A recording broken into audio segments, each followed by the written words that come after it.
बिस्मिल्लाहिर्रहमानिर्रहीम। अस्सलाम वालेकुम स्टूडेंट्स, क्या हाल चाल है आप लोगों के। Welcome to our YouTube channel. आज के इस वीडियो में बात करेंगे हम इंग्लिश 201 की जीडीबी सॉल्यूशन 110% करेक्ट सॉल्यूशन और 2 डिफरेंट डिटेल्ड सॉल्यूशन आप लोगों के साथ शेयर करूंगा और कम्प्लीटली गाइड करूंगा कि किस तरह से आपने इसको बनाना है, फिर किस तरह से आपने इसको अपलोड करना है। आप लोगों ने वीडियो को एंड तक देखना है, आपको ईच एंड एवरीथिंग इसी वीडियो के अंदर समझ में आ जाएगी। ठीक है, हमारी जो जीडीबी इसके जो टोटल मार्क्स हैं वो 5 हैं और इसकी जो लास्ट डेट है वो 8 मई है।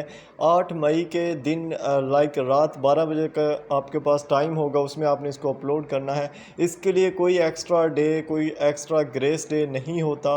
जो इन्होंने टाइम दिया है उसी टाइम पर आपने इसको लास्ट में सबमिट करना है। ठीक है, और ये बहुत ही ज़्यादा इंपॉर्टेंट होती है जीडीबी आपकी जिस भी सब्जेक्ट की है। ये ऑलमोस्ट 3% से लेके 5% तक का जो वेटेज है वो एक जीडीबी रखती है आपके पूरे कोर्स का।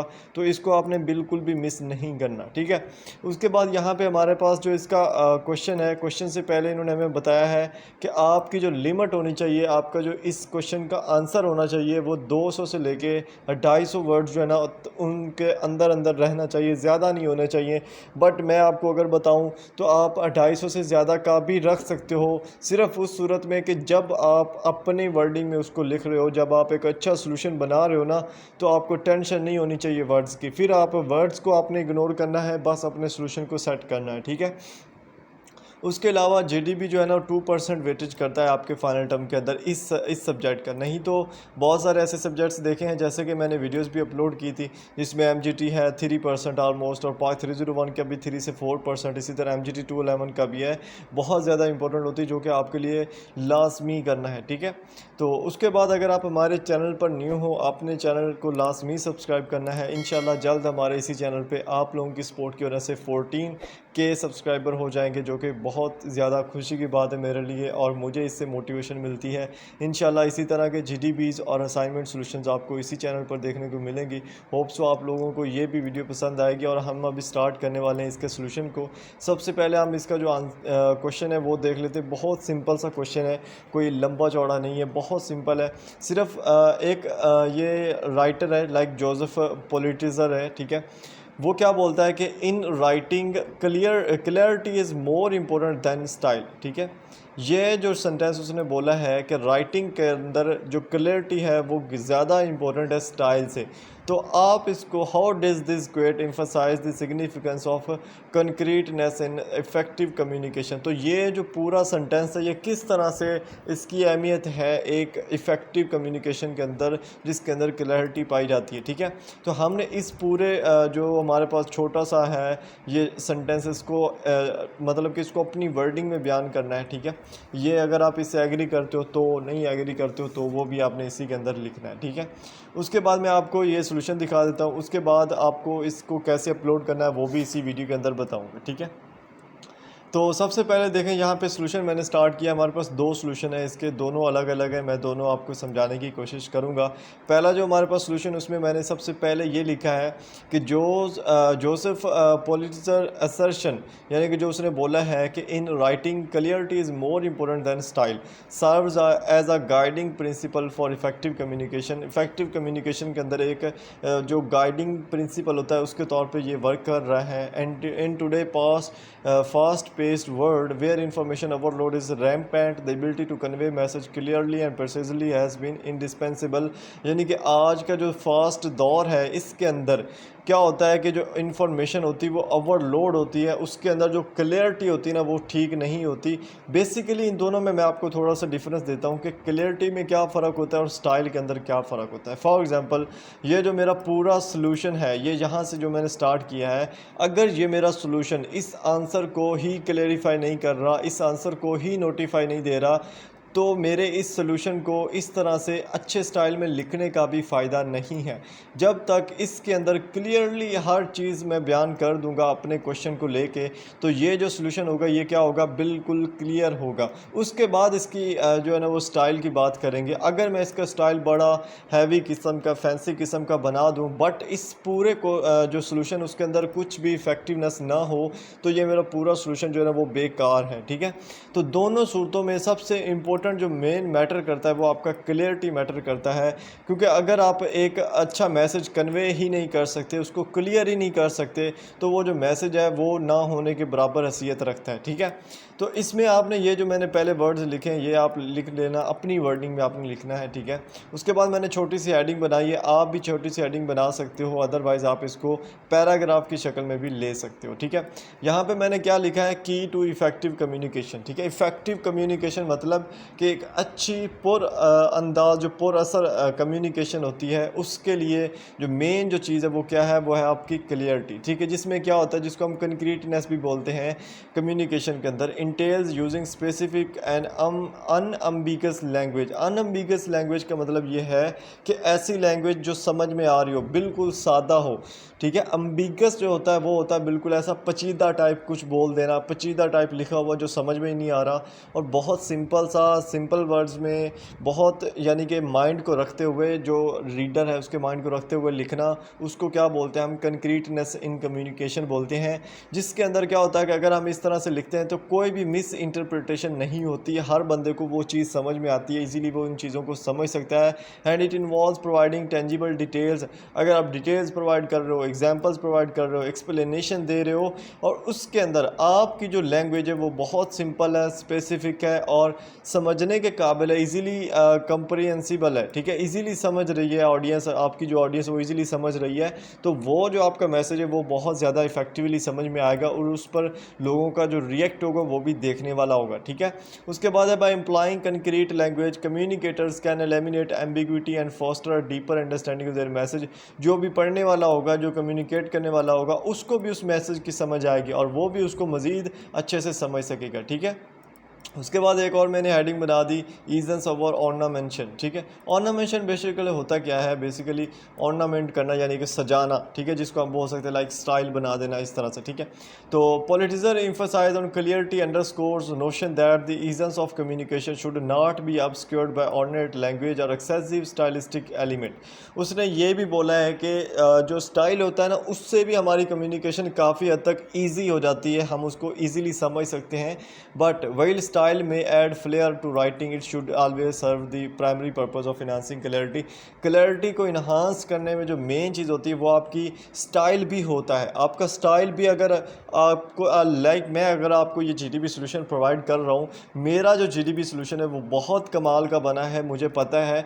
अगर मैं आप लोगों को यही जीडीपी सॉल्यूशन आपको समझाने में नाकाम रहता हूँ, ये जो मेरा ऑर्नामेंशन है, ऑर्नामेंटेशन है, ठीक है, या जो मेरे स्टाइल है समझाने का, ये आपको समझ में नहीं आ रहा, तो मेरा पूरा सॉल्यूशन जो है ना वो बेकार हो जाएगा। ठीक है, तो ये चीज़ इस पूरे पैराग्राफ के अंदर बयान की जा रही है कि स्टाइल के ज़रिए अगर आप अपने मैसेज को अगर सही से बयान करते हो, ऑडियंस आपको समझ आ रही है, तो बस दैट्स इट, आपकी वहाँ पे बात ख़त्म होती है। ठीक है, जैसे हम बोलते हैं ना कि अगर आपको समझ नहीं आती, लाइक अगर आपको वो चीज़ आती नहीं है, लेकिन अगर आपको वो चीज़ समझाने का हुनर आता है, तो आप इजीली उस चीज़ को समझा सकते हो, और वो अब जो भी आपकी बात है उसका आपकी ऑडियंस पे असर भी आपको नज़र आएगा। ठीक है, उसके बाद क्या है, clear and direct communication ensures that the intended message resonates with the audience without being overshadowed by unnecessary establishments. ठीक है, जो क्लियर और डायरेक्ट कम्युनिकेशन होती है वो इंश्योर करती है कि ये जो मैसेज है ये रेजोनेट करता है ऑडियंस के साथ, और उसमें कोई भी ओवरलोडेड चीज़ नहीं होती। ठीक है, अननेसेसरी डिटेल्स जो होती हैं, इस्टेब्लिशमेंट्स जो होती हैं, वो नहीं होती, सिर्फ़ और सिर्फ वो डायरेक्ट ऑडियंस के साथ रिलेट कर रहा होता है, उसमें किसी किस्म की कोई इजाफी फालतू की जो डिटेल्स होती हैं वो भी नहीं होती। ये भी क्या आता है जब आप स्टाइल के अंदर आते हो, जब आप क्लियरिटी इन एक्शन में आते हो। ठीक है, उसके बाद क्लियरिटी के अंदर क्या होता है कि clarity in practical situation such as academic writing business communication, the clarity of message directly impact its effectiveness whether conveying instructions, preventing information, articulating ideas. Clarity ensures that the message is received and understood is intended. ठीक है, अब जब आप communication कर रहे हो as a academic writing के तौर पर, या बिजनेस कम्युनिकेशन होती है, जैसे मैनेजर की तरफ से कोई खत आ जाता है एम्प्लॉय को, या कोई दूसरी ब्रांच की तरफ से कोई आपको बिजनेस लेटर आ जाता है या कुछ भी, तो उसमें जो आपका बेसिकली क्लियरिटी ऑफ मैसेज होगा वो बेस्ट होना चाहिए, जिससे डायरेक्टली इम्पैक्ट पड़ेगा, उसकी इफेक्टिवनेस जो है ना वो इंक्रीज़ होगी। ठीक है, और अगर आप कोई भी इंस्ट्रक्शन जो है ना वो दे रहे, जैसे आपकी कोई हेड से आपको एक लेटर आ जाता है, आपकी उसकी जब क्लियरिटी देखोगे आप हैरान रह जाओगे। ठीक है, आप कभी सरकारी जो भी कोई ख़त हो ना उसको पढ़ लेना, आपकी सोच गुम हो जाएगी। आप सोचोगे कि यार क्या गज़ब का लिखा हुआ है। मैंने एक दफ़ा पढ़ा था SHO या इस तरह का कोई था, अफसर था, उसका एक ख़त था, ठीक है। उसने यानी कि ख़त दिया हुआ था एक बंदे को, तो उसमें मैंने देखा था उसकी किस हद तक यानी कि वो बड़ा ही कमाल का लिखा हुआ था। वो खैर खुद तो नहीं आई थिंक लिखते, उनके नीचे होते हैं जो लोग लिखते हैं, बट वो कमाल की उसमें क्लियरिटी थी और हर चीज़ थी, हर चीज़ ऐसे समझ में आ रही थी और बंदे को देख के समझ में आ रहा था कि ये कोई बड़ा हाई लेवल का प्रोफेशनल बंदा जिसने ये सारा कुछ लिखा है, ठीक है। और उसी से इफेक्टिवनेस इंक्रीज़ होती है, ठीक है। चाहे आप उसमें इंफॉर्मेशन प्रोवाइड कर रहे हो, चाहे आप उसमें कोई आइडिया दे रहे हो, चाहे आप उसमें कुछ भी कर रहे हो, ठीक है, उसमें ही क्लैरिटी होगी तो जो भी मैसेज होगा वो समझ में आएगा और इफेक्टिवनेस होगा, ठीक है। उसके बाद अगर आपकी जो लैंग्वेज है, जो कम्युनिकेशन है वो वैज्यू है, लाइक बिल्कुल ऐसी बेकार सी है, तो या उसमें क्या बोलते हैं बोरिंग सी है, तो वो भी क्या होगी, lead to confusion and errors. अगर बहुत पेचीदा है तो वो भी समझ में नहीं आएगी, आपको कन्फ्यूजन हो जाएगी, आपको एरर्स आएंगे, इनएफिशिएंसीज होंगी। और underscoring importance of clarity in achieving successful outcomes, जो सक्सेसफुल आउटकम आनी सी क्लैरिटी थे वो भी नहीं आने वाली अगर आप लोग बिल्कुल वैज्यू यानी कि अंधी सी होती है, वैज्यू का मतलब होता है धुंधला सा, ठीक है।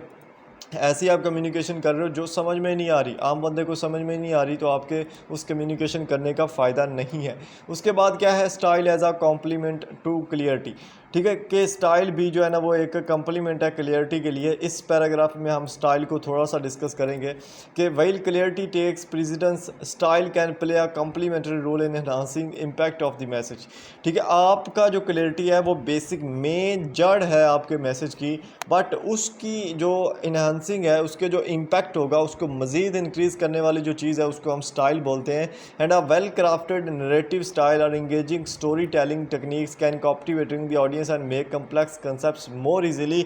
अगर आप लोग क्या कर सकते हो कि आपकी क्लियरिटी तो है लेकिन उसमें स्टाइल जो है ना वो सही नहीं है, तो वो जो रीडर है वो आपकी हर चीज़ को नहीं पढ़ेगा। लेकिन अगर आप उसको वेल क्राफ्ट करते हो, सही से उसको लिखते हो, उसकी जो इंगेजिंग स्टोरी टेलिंग टेक्निक होती है उसको फॉलो करते हुए सही से उसको बनाते हो, उसका स्टाइल सेट करते हो, तो लोग क्या करेंगे, उस पूरी चीज़ को रीड आउट करेंगे और उसका जो कंसेप्ट होगा, कम्प्लेक्स कंसेप्ट भी होगा, तो वो भी इजीली समझ सकेंगे, ठीक है। लाइक अभी मैं अगर ये वीडियो स्टार्ट करूं और मैं आप लोगों को ऐसे फालतू में जो है ना वो जैसे कुछ लोग करते हैं कि ये वीडियो ना देखना, इससे आपको फ़ायदा नहीं होगा, और जब लोग आते हैं तो फिर आगे से वही चवलें मारना शुरू कर देते हैं कि ये वीडियो ना देखना, ठीक है। तो इस तरह की अगर मैं भी बैठ के चवलें मारना शुरू कर दोगे, आप एक दफ़ा तो आओगे, नेक्स्ट आप मेरी वीडियो पे नहीं आओगे। तो ये क्या है, मेरा जो स्टाइल है ये बोरिंग स्टाइल है, बेकार है, टाइम वेस्टिंग है, तो इस पर आप लोग बिल्कुल भी नहीं आओगे। लेकिन अगर मैं आप लोगों को सिर्फ़ और सिर्फ आपकी ज़ात के मफाद के लिए जो भी चीज़ प्रोवाइड करूँगा 110% अथेंटिक चीज़ प्रोवाइड करूँगा, आप अगेन एंड अगेन मेरे चैनल की ही वीडियो देखना पसंद करेंगे, चाहे उसी टॉपिक पे 10 से ज़्यादा वीडियोस भी ऑलरेडी अवेलेबल हों, ठीक है। उसके बाद यहाँ पे थोड़ा सा और इसी को मैंने डिस्कस किया है कि it is essential to strike a balance between style and clarity, ensuring the stylistic element enhance rather than the distract from the clarity of the message, ठीक है। दोनों जो क्लियरिटी है, जो स्टाइल है, दोनों के अंदर बैलेंस होना ज़रूरी है। आपका जो भी मैसेज है उन दोनों के अंदर आपने इन दोनों को लाजमी क्लियर करना है। ये ना हो कि आप क्लियरिटी को सेट करते करते अपना स्टाइल खो दो, और ये ना हो कि आप स्टाइल को सेट करते करते अपनी क्लियरिटी खो दो, तो दोनों सूरतों में आपका मैसेज जो है ना वो इनफेक्टिव हो जाएगा, ठीक है। उसके बाद aligning style with clarity, clarity के साथ आप स्टाइल को कैसे अलाइन कर सकते हो, इसमें थोड़ा सा मैंने डिटेल दी है कि जोसेफ पोलिटिजर क्वेट जो है ना वो हाईलाइट करता है क्रिटिकल इंपॉर्टेंस जो है क्या क्लैरिटी की जो क्रिटिकल इंपॉर्टेंस है, ठीक है, कम्युनिकेशन के अंदर, उसको हाईलाइट करता है by impressing creativeness and focusing on delivering clearly and precise message. यानी कि जब हम फोकस करेंगे अपनी क्लियरिटी पे, जिससे हमारा जो मैसेज होगा वो प्रिसाइजली डिलीवर होगा and communicators can effectively engage their audience achieve their communication objectives, ठीक है। तो वो जिससे ऑडियंस होगी उसको फ़ायदा होगा उससे, और वो इजीली अपने मकसद को समझ सकेगी, उसको वो चीज़ समझ में आएगी, ठीक है। ये होता है अलाइन करना स्टाइल को विद क्लियरिटी, ठीक है। उसके बाद थोड़ा सा यहाँ पे और भी बयान कर दिया है कि in a word in inundated with information clarity serve as the beacon that guards reader through the noise and ensuring the message are received understood and acted upon. अब यहाँ पे क्या बयान किया जा रहा है कि इस दुनिया में जैसे अनडेटेड विद इंफॉर्मेशन है, यानी कि भरी पड़ी है इंफॉर्मेशन के साथ, जिसमें क्लियरिटी होना ज़रूरी है। क्लियरिटी की वजह से क्या होता है कि हमें जो भी इस पूरे रश के अंदर जो नॉइज़ पड़ा हुआ है उसके अंदर जो लोगों को चीज़ समझ में आने वाली है वो आती है। लाइक फॉर एग्जांपल मैं सिंपल आपको एग्जांपल देता हूँ इस पैराग्राफ से रिलेटेड कि अभी बहुत सारी असाइनमेंट सॉल्यूशंस आपको अपलोड हुए हुए नज़र आएंगे, लेकिन जब आप उनको फॉलो अप करते हो तो किसी एक बंदे की वीडियो आपको पसंद आती है, किसी एक बंदे का जो क्लियरिटी होती है वीडियो के अंदर वो आपको समझ में आती है, उसका स्टाइल आपको समझ में आता है। उससे आपको क्या होता है कि चाहे वो जैसा भी बना हुआ सोल्यूशन आपको वो चीज़ समझ में आ रही है, फिर आप क्या करते हो उसी बंदे की वीडियो को एंड तक देखते हो, उसी से आपको फ़ायदा होता है। तो सेम यही चीज़ इसमें भी बयान की जा रही है कि अगर आपके मैसेज के अंदर क्लियरिटी नहीं होगी और उसके बाद स्टाइल नहीं होगा तो आपका मैसेज इनइफेक्टिव है, वो ऑडियंस को बिल्कुल भी इफ़ेक्ट नहीं कर सकेगा, उसका कोई इम्पैक्ट नहीं होगा। ठीक है, तो ये मैंने एक सोल्यूशन बनाया। अब देखें इसमें मैंने किया क्या है, कुछ भी नहीं किया, सिर्फ़ और सिर्फ जो क्लियरिटी की इंपॉर्टेंस है कम्युनिकेशन के अंदर उसको मज़ीद वाज़ह किया है, और ये ऑलमोस्ट 350 वर्ड का है पहला सोल्यूशन। अब अगर आप इसी को सेम लिखोगे, सेम टू सेम लिखोगे तो आपको मार्क्स 0 मिलेंगे, क्योंकि ये आप अकेले बंदे नहीं हो जो इसको कंप्लीट लिख रहा है, ये काफ़ी ज़्यादा लोग होंगे जो इसको सेम टू सेम लिखेंगे और फ़ायदा किसी को नहीं होगा, क्योंकि सब सेम रख लें। आप लोगों ने करना क्या है, इसको अपनी वर्डिंग में चेंज करना है। कुछ लोग जो है ना वो अपनी मर्ज़ी से जो कोई अगर डालना चाह रहे हैं कोई इस तरह की हेडिंग तो डाल लें, अदरवाइज़ आप पैराग्राफ की शक्ल दे सकते हो, 200 से 250 वर्ड्स की आप इसको शक्ल दो और इजीली आपका सोल्यूशन तैयार है। ठीक है, सेकंड सोल्यूशन जो है ना वो भी इसी पे है, मैंने इसी को बनाया है, थोड़ा सा इसमें चेंजेस है और कुछ भी नहीं है। ठीक है, कंक्रीटनेस वर्सेस स्टाइल कर दिया है। यहाँ पे आपको थोड़ा सा जो क्लियर है, क्लियरिटी जिसको हम बोलते हैं, उससे रिलेटेड उसकी थोड़ी सी इंपॉर्टेंस आपको यहाँ पे नज़र आएगी। उसके बाद जो क्लियरिटी की फंक्शनल इंपॉर्टेंस होती है कि कैसे वो एकेडमिक राइटिंग और बिजनेस कम्युनिकेशन के अंदर इफेक्ट करती है, इंपॉर्टेंट है, वो आपको समझ में आएगी। और स्टाइल कैसे क्लियरिटी के साथ इन्हांस करता है और क्लियरिटी को मज़ीद इन्हांस करके उसको इफेक्टिव बनाता है, वो इसमें आपको समझ में आएगा। 3 पैराग्राफ। अब आपने भी यही करना, कोशिश करनी है। अब ये सेकंड जो सोल्यूशन है ऑलमोस्ट कितना है, ये 279 पेजेस का, 280 पेजेस सॉरी बोल सकते हैं वर्ड्स। ठीक है, अब यहाँ पे देखें मेन जो इसमें चीज़ मैंने की है, मैं आपको एक चीज़ बता देता हूँ। ठीक है, आपने पता क्या करना है,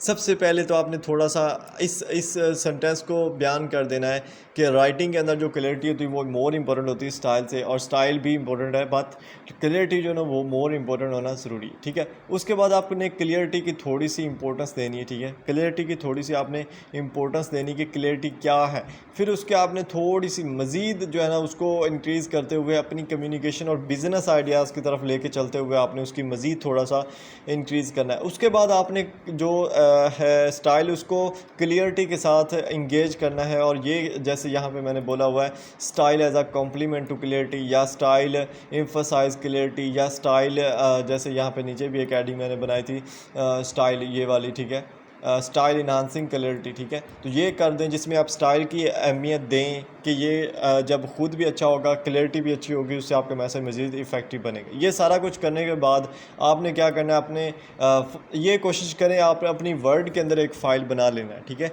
बेसिकली हमने फ़ाइल अपलोड नहीं करनी, फ़ाइल आपने अपलोड नहीं करनी। आपने जब यहाँ पे आप आते हो ना तो यहाँ पे आपको पोस्ट मैसेज का ऑप्शन नज़र आता है। ठीक है, जब आप इस पोस्ट मैसेज पे ऑप्शन पर क्लिक करते हो ना, ठीक है, तो यहाँ पे आपको वो ऑप्शन नज़र आता है कि आपने इसको अपलोड करना है। जनाब यहाँ पे देखें, यहाँ पे पूरा आपका आंसर जमा कराने की ना वो जगह बनी हुई है, वहाँ पे आपने जस्ट अपना आंसर पेस्ट कर देना है। यहाँ पे देखें, यहाँ पे आपने यहाँ से जो भी आपका फॉर एग्जांपल ये है, मैं इसको कहता हूँ कि मैं पेस्ट करना चाहता हूँ। ठीक है, मैं इसको कॉपी करता हूँ। ठीक है, कॉपी करने के बाद यहाँ पे आता हूँ। ठीक है, ये आपने भी ऐसे करना है, आपने यहाँ पे आके डायरेक्ट लिखना नहीं स्टार्ट कर देना। अगर आप ऐसा करोगे तो एक टाइम आता है कि ऑटोमेटिकली जब आप पोस्ट मैसेज पर क्लिक करते हो ना तो वो टाइमर होता है, उसकी वजह से क्या होता है कि आपका जो है ना वो सारा लिखाया जो है ना वो गया, वो एरर दे देता है LMS और सारा ख़त्म हो जाता है। तो इसीलिए मैं बोलता हूँ बैकअप पे एक फ़ाइल हो, उसमें से आप लिखो, अच्छे से उसको प्रिपेयर करो, उसको लिखो, उसके बाद यहाँ पे आके कॉपी पेस्ट कर दो।